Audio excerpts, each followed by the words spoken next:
Doctor ortho, अब दर्द भी घुटने टेकेगा। कांग्रेस में क्या अब सचमुच जनरेशन चेंज का दौर शुरू हो चुका है?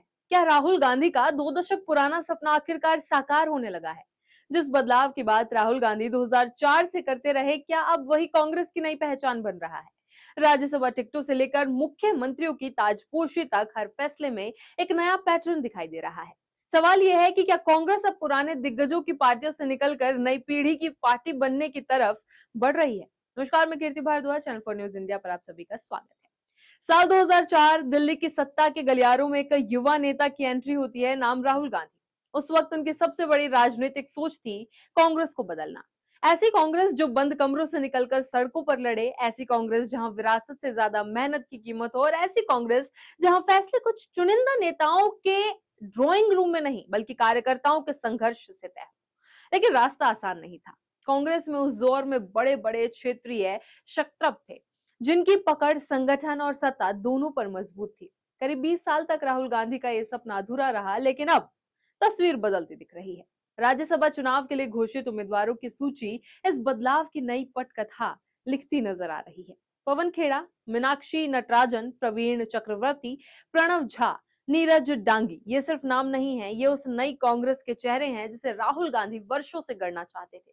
ऐसे नेता जो टीवी डिबेट से लेकर सड़क के आंदोलन तक पार्टी का चेहरा बने। ऐसे चेहरे जिनकी पहचान संगठन और संघर्ष से बनी। बदलाव सिर्फ संगठन में नहीं दिख रहा, सत्ता के गलियारों में भी इसकी गूंज सुनाई दे रही है।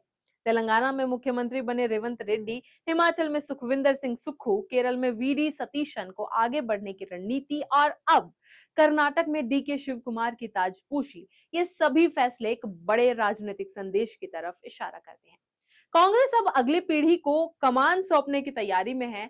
कभी कांग्रेस की राजनीति अशोक गहलोत, कमलनाथ, दिग्विजय सिंह, भूपेश बघेल और जैसे नेताओं, जो पुराने नेता थे, उनके इर्द गिर्द घूमती रहती थी।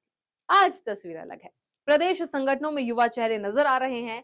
बिहार में कृष्ण अल्लावर जैसे युवा प्रभारी, जम्मू कश्मीर में सैयद नासिर हुसैन, पंजाब में राजा वाडिंग, मध्य प्रदेश में जीतू पटवारी, ये सभी उस पीढ़ी का प्रतिनिधित्व करते हैं जो राहुल गांधी के साथ संगठनात्मक राजनीति से तैयार हुई।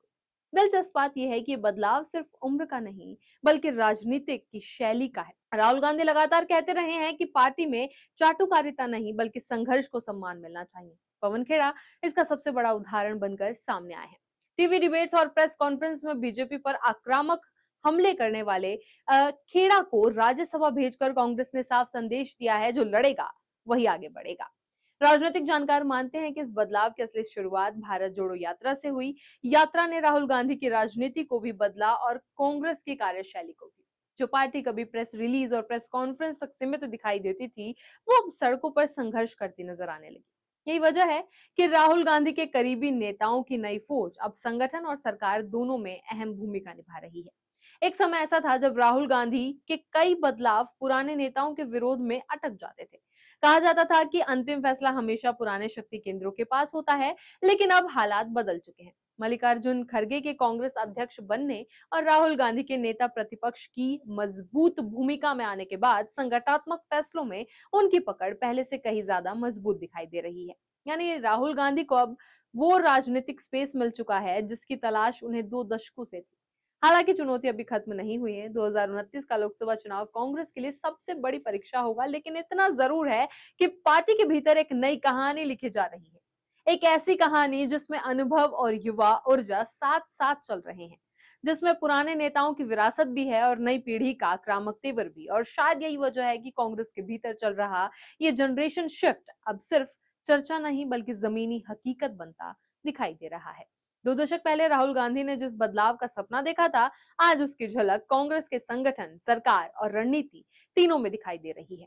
अब देखना दिलचस्प होगा कि ये नई कांग्रेस 2029 के महासंग्राम में खुद को कितना सफल साबित कर पाती है। इसी तरह की खबरों के लिए बने रहे चैनल फॉर न्यूज इंडिया के साथ। डॉक्टर ऑर्थो, अब दर्द भी घुटने टेकेगा।